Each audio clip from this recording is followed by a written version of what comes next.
Assalamu alaikum, I'm Aisha and you're watching Samar News. Here are today's headlines. Chilean President Gabriel Boric has declared a state of catastrophe in two regions in the south of the country as raging wildfires forced at least 20,000 people to evacuate and left at least 18 people dead. According to Chile's forestry agency, firefighters were battling 24 active fires across the country, with the largest being in the regions of Ñuble and Bío Bío, where the government declared the emergency. At least 39 people have died in southern Spain after a high-speed train derailed and collided with an oncoming one, marking the worst railway accident in the country since 2013.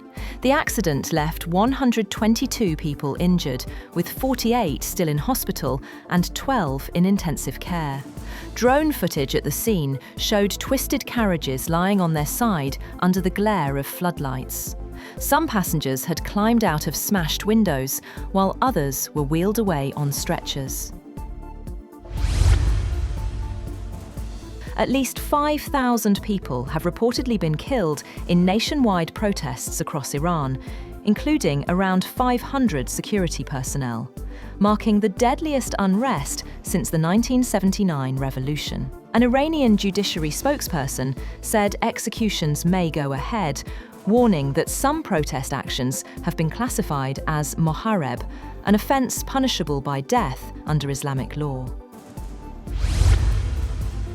Iran's President Masoud Pezeshkian has warned that any attack on Supreme Leader Ayatollah Ali Khamenei would trigger an all-out war, as tensions rise amid deadly nationwide protests. In a social media post, Pezeshkian blamed US-led sanctions for worsening economic hardship.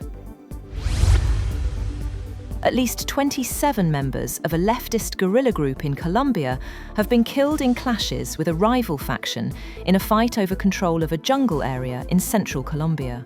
Military authorities said clashes occurred in the rural area of the municipality of El Retorno in the department of Guaviare.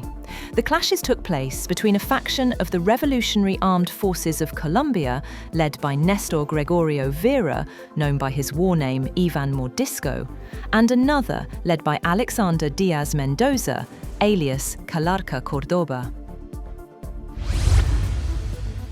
European Union ambassadors have reached broad agreement to intensify efforts to dissuade US President Donald Trump from imposing tariffs on European allies, while also preparing retaliatory measures should the duties go ahead. EU leaders are set to discuss options at an emergency summit in Brussels on Thursday. One option is a package of tariffs on 93 billion euros of US imports. The other is the so far never used anti-coercion instrument that could limit access to public tenders, investments, or banking activity, or restrict trade in services. Billionaire wealth has surged at 3 times its recent pace last year to reach its highest level on record, deepening economic and political divides that threaten democratic stability. Anti-poverty group Oxfam said in a report the fortunes of global billionaires jumped 16% in 2025 to $18.3 trillion, extending an 81% rise since 2020.